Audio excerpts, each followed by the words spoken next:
علیکم، میں امداد سمرو۔ نیا سال شروع ہو چکا ہوا ہے اور کل رات پاکستانیوں نے دل خوش کر دیا۔ جس طرح کے نظارے تھے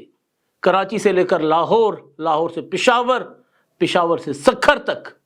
جس طرح لوگوں نے دل کھول کر انجوائے کیا نیو ایئر نائٹ کو زندہ قوموں کی طرح بغیر کسی پابندیوں کے، وہ ایک پیغام ہے کہ پاکستان اب تیزی کے ساتھ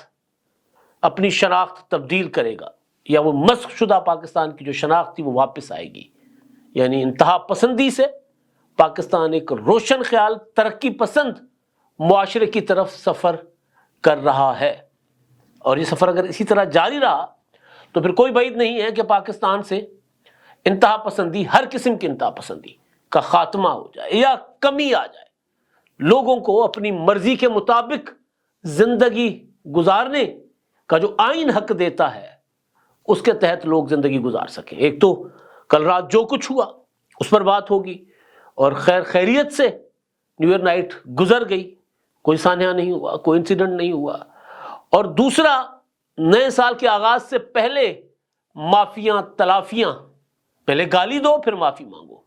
اور معافی مانگ کے اپنے آپ کو عظیم کہلواؤ۔ اب وہ لوگ جنہوں نے لاہور آ کر بہت بڑی شہرت کمائی تھی، شہرت آپ سمجھ رہے ہوں گے، وہ کیا کہتے ہیں کہ بدنام ہوں گے تو کیا نام نہ ہوگا، تو بدنامی کمائی، اور وہ اس کو نیک نامی کہہ رہے ہیں، اور کہتے ہیں کہ جناب لاہور سے جب سے واپس آئے ہمارا ہی ذکر ہو رہا ہے۔ ٹھیک ہے بھائی، اب وہ کراچی جا رہے ہیں، جی سندھ کے دورے پر جا رہے ہیں۔ گویا ایک چیز تسلیم کر لی گئی ہے کہ تحریک انصاف اسلام آباد سے لے کر کراچی کے ساحلوں تک، مارگلا کے پہاڑوں سے کراچی کے ساحلوں تک بغیر قیادت کے ہے، کوئی لیڈرشپ نہیں ہے، چاہے پھر پنجاب ہو، چاہے سندھ ہو، یا پھر بلوچستان ہو۔ تو ایک ہی شخص ہے جو اپنے صوبے کے معاملات چھوڑ کر دوسرے صوبوں کو جگانے جا رہے ہیں۔ تو سہیل آفریدی صاحب کے متعلق خبر ہے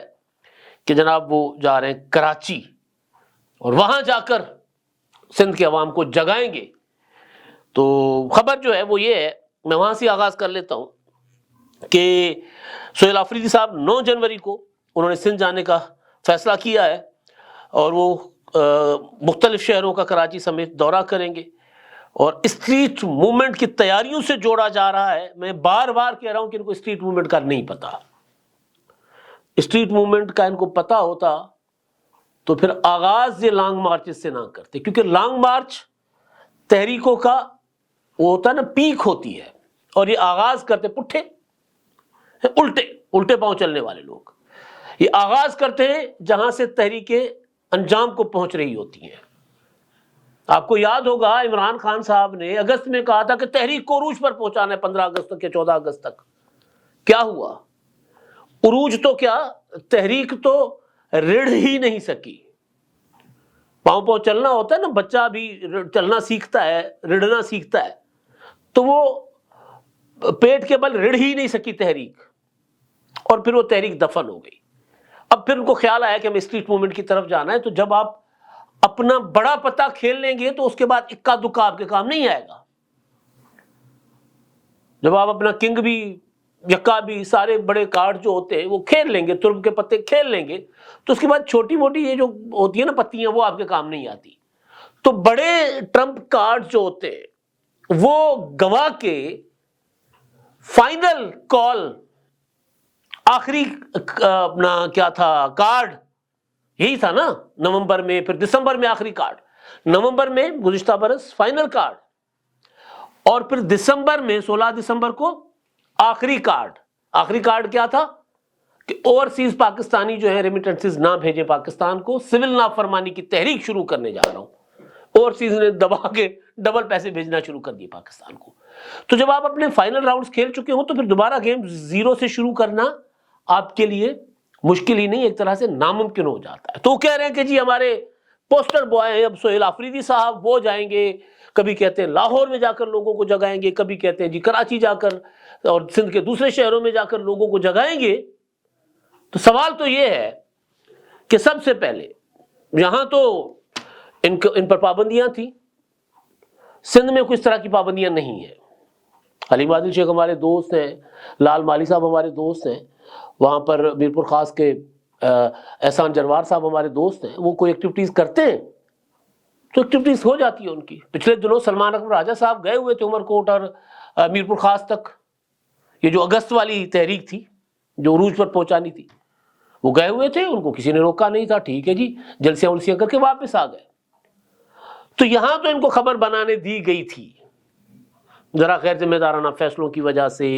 غیر سیاسی حکمت عملی کی وجہ سے. اگر سندھ حکومت نے مریم نواز صاحبہ کی حکومت کی پالیسی کو کاپی کیا, ریپلیکا کیا اس کا, یعنی رکاوٹیں کھڑی کر دیں, جی سہیل آفریدی جہاں جا رہے ہیں بازاریں بند کر دیں, تو اور بات. اگر ان کو کھلی چھوٹ دے دیں گے تو دو چیزیں ہوں گی, بہت زیادہ لوگ ہوں گے تقریر شکریر کر کے واپس آ جائیں گے, یا دوسری چیز یہ ہوگی کہ ہلکی پھلکی توڑ پھوڑ کریں گے تو ایکسپوز ہو جائیں گے. لیکن اگر روکا جائے گا تو بڑی خبر بن جائے گی. اگر ان کو ایئرپورٹ سے اترتے ہوئے روکا جا رہا ہے, یا بائی روڈ وہ جا رہے ہیں تو کمو شہید کا جو سندھ پنجاب کا بارڈر ہے وہاں پہ روکا جاتا ہے, یا سکھر میں کہیں, گوٹکی میں کہیں روکا جاتا ہے,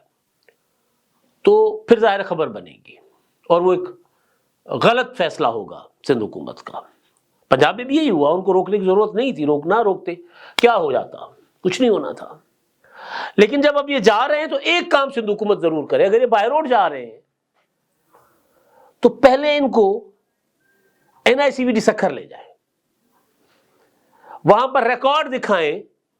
کہ بیچارے مجبور غریب خیبر پختونخوا کے لوگ جن کے لیے 13 سال سے ایک اسپتال نہیں عمران خان صاحب کی حکومت نے بنائی, وہ کتنا لمبا سفر کر کے سکھر میں علاج کروانے جاتے ہیں. پھر تھوڑا آگے 1 گھنٹے کے فاصلے پر گمبٹ انسٹیٹیوٹ لے جائیں. میں نے اس پر پراپر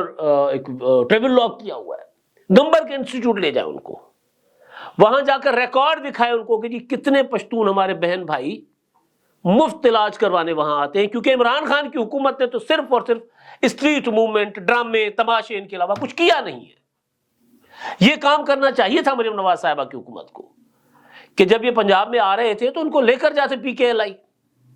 ان کو لے کر جاتے راول پنڈی کے ہسپتالوں میں, ان کو PIC لاہور لے کر جاتے کہ جی کتنے پشتون بہن بھائی ہمارے علاج کروانے آتے ہیں, کیونکہ KPK میں ہے ہی نہیں.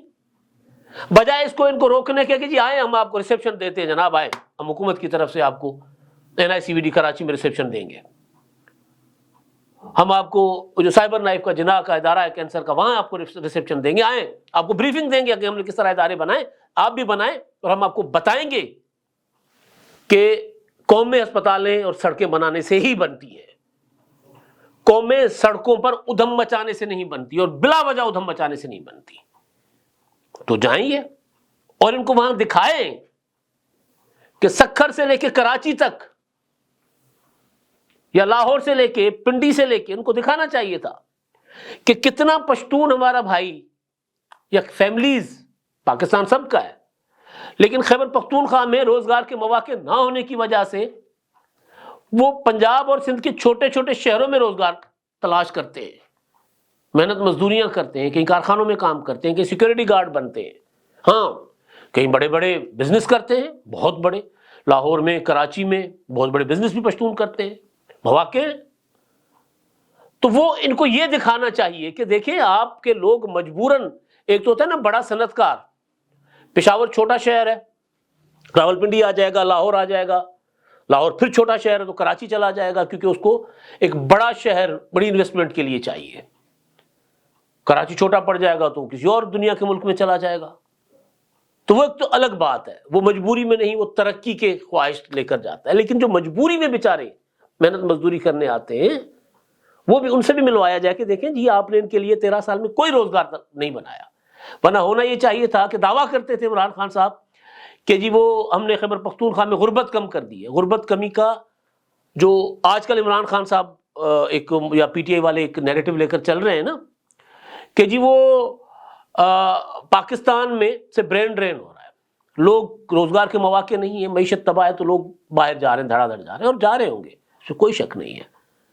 تو بھئی انٹرنلی پاکستان کے اندر بھی یہ فارمولا اپلائی ہوتا ہے کہ نہیں ہوتا؟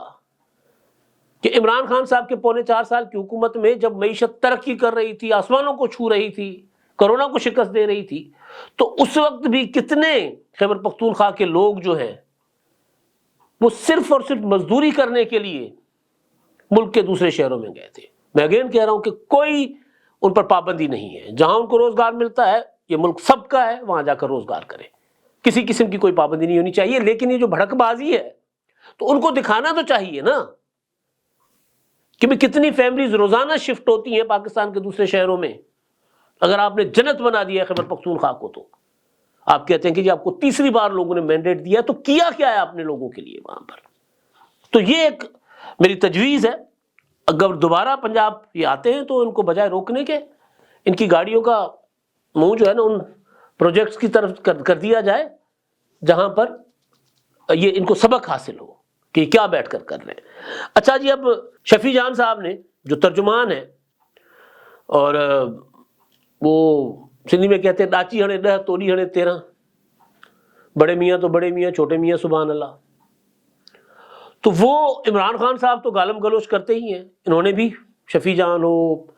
وہ شاہد خٹک ہو، مینا خان ہو، جو بدتمیزی آ کر یہاں پر پاکی، انہوں نے گالم گلوچ کیا، پھر کہتے ہیں جب میں میزبان ہماری اچھی نہیں کی گئی میزبانی، تو راستے سے یعنی پنجاب میں داخل ہوتے ہی وہ ایسے کر رہے تھے کہ جیسے پتہ نہیں یہ سلطان محمود غزنوی آ رہے ہیں، کوئی غوری آ رہا ہے، کوئی پتہ نہیں لودھی آ رہا ہے، کون آ رہا ہے۔ وہ جو حملہ ہوتے تھے نا آ کر حملہ کرتے تھے، آ کر پہلے اٹک پشاور سے اٹک سے پھر آتے تھے لاہور فتح کر کے، پھر آگے دلی کی طرف جاتے تھے۔ یہ اس طرح کا وہ آ رہے تھے، جیسے عمران خان نے بھی یہی کہا کہ جی میں سندھ پر 7 حملے کرنے ہیں غزنوی کی طرح۔ تو وہ علی امین گنڈا پور صاحب 2023 میں جب 24 میں جب اسلام آباد پر بار بار حملے کر رہے تھے، کہتے جی سومناتھ پر تو 7 حملے ہوئے تھے، میں نے بھی اسلام آباد پر 2 کیے، 5 ابھی باقی ہیں۔ تو اسی اپروچ کے ساتھ یہ جو دکھا رہے ہوتے تھے نا، تو یہاں آ کر بد زبانی، بد کلامی، تو مریم نواز صاحبہ کے متعلق زومانی جملے شاہد خٹک نے بولے، مینا خان نے بولے، شفیع جان نے عظمہ زاہد بخاری صاحبہ کے متعلق بولے، اور عظمہ نے جو بات کی تھی جنگلی کی، اس کو تو ہم نے تنقید کی تھی، اس کو ہم نے اچھا نہیں سمجھا تھا کہ کوئی اس طرح کی بات کرنی چاہیے، سیاسی مخالفت ہونی چاہیے، اس طرح کی بات نہیں کرنی چاہیے۔ لیکن بہرحال پھر انہوں نے ثابت کر دیا کہ لفظ ٹھیک تھا، وہ جس طرح کی شفیع جان نے گفتگو کی۔ اب ایک فرینڈلی شو میں بیٹھ کر شفیع جان کہتے ہیں کہ جی دیکھیں ہمارے ساتھ یہ ہوا، ہمارے ساتھ وہ ہوا، لیکن بہرحال جو میں نے بھی کہا اور رد عمل میں تھا تو اس پر میں معافی مانگتا ہوں۔ معافی کے لیے اگر مگر نہیں ہوتا۔ مجھے اگر کوئی شخص تلخ ہو کر بات کرے، میں اس کو تھپڑ مار دوں تو اس کی تلخ بات جو ہے نا وہ ختم ہو جاتی ہے، پھر میرا ایگریشن جرم بن جاتا ہے۔ بعض اوقات رد عمل جو ہوتا ہے وہ زیادہ برا ہوتا ہے۔ آپ سیاسی طور پر بات کرتے، گفتگو کرتے، آپ اس لب و لہجے میں جواب نہ دیتے۔ آج تک لوگ عظمہ زاہد بخاری صاحبہ کو تنقید کا نشانہ بنا رہے ہوتے کہ دیکھیں یار کس طرح کی بات کی، وہ کس طرح کے شائستہ لوگ ہیں، انہوں نے ایسی بات نہیں کی۔ تو یہ جو ہے نا یہ ہوتا ہے تربیت تو ان کی عمران خان نے کی ہے۔ میں کئی بار کہہ چکا ہوں، معافی مانگیں، دوبارہ کریں گے۔ یہ معافی تو بس پریشر میں آ کے مانگ لی نا، دوبارہ کریں گے، اس سے زیادہ بری حرکت کریں گے، اس سے زیادہ برے انداز میں گفتگو کریں گے، کیونکہ تربیت ہے، اس طرح ہی کرتے ہیں۔ اچھا جی، اب رات جو کچھ نظارے میں نے دیکھے لبرٹی کے، بڑا ہی خوبصورت سما تھا، اتنا شاندار، ہزاروں لوگ نوجوان فیملیز کے ساتھ انجوائے کر رہے تھے فائر ورکس کو، آتش بازی کو۔ اور وہ سکر کا جو پل ہے، روڑی کا پل، وہ تو ایک چھوٹا سا سڈنی ہاربر لگ رہا تھا، وہ کیونکہ اس کا ڈیزائن وہی ہے، وہی پانی کے اوپر، اور جس طرح اس کو خوبصورت سجایا گیا۔ سکر اور روڑی جیسے چھوٹے شہر میں، وہاں پر بھی بڑی تعداد میں لوگ تھے، فیملیز کے ساتھ آئے ہوئے تھے انجوائے کرنے۔ پشاور میں ہوا تو یہ ریاستی پالیسی کے تحت ہوا ہے۔ اگر ریاست اسی طرح پالیسی برقرار رکھے گی، پابندیاں ختم کرے گی، کلچرل ایکٹیویٹیز کے اوپر بلا وجہ جو تنقید ہوتی ہے یا اس کے خلاف بلا وجہ جو رکاوٹیں ڈالی جاتی ہیں اور ڈالی جاتی رہی ہیں، اور ایک خاص مائنڈ سیٹ کو پروموٹ کیا جاتا رہا ہے۔ اکتوبر میں 13 اکتوبر کو آپ نے دیکھا کیا ہوا، وہ سعد رضوی صاحب اور ان کے بھائی انس رضوی وہ جا رہے تھے اسلام آباد، اس کے بعد نہ وہ رہے نہ ان کی تنظیم رہے، اسے مراد کے سین پہ نہیں ہے، پتہ نہیں کدھر ہے 13 اکتوبر سے لے کے اب تک۔ تو گزارش یہ ہے کہ جب ریاست کلچر کو، ثقافت کو اور سیلیبریشنز کو پروموٹ کرتی ہے نا، تو پھر نارملائز ہوتی ہے سوسائٹی، اور جب سوسائٹی نارملائز ہوتی ہے تو پھر وہ ترقی کرتی ہے، اور دنیا نے اسی فارمولے کے اوپر ترقی کی ہے۔ تو خوشی ہوئی رات کے مناظر دیکھ کر، کراچی سے لے کے جیسے میں نے کہا کہ پشاور تک، اور سکھر سے لاہور تک جو نظارے ہم نے دیکھے وہ بڑا عرصہ ہو گیا تھا، آنکھیں ترس گئی تھیں کہ اس طرح بڑے پیمانے پر کوئی جشن ہو۔ امید کرتے کہ اسی طرح کا جشن فروری آ رہا ہے، بسنت کا ہوگا، اور کوئی رنگ میں بھنگ نہیں پڑے گا۔ اب تک کے لیے اتنے، اللہ حافظ۔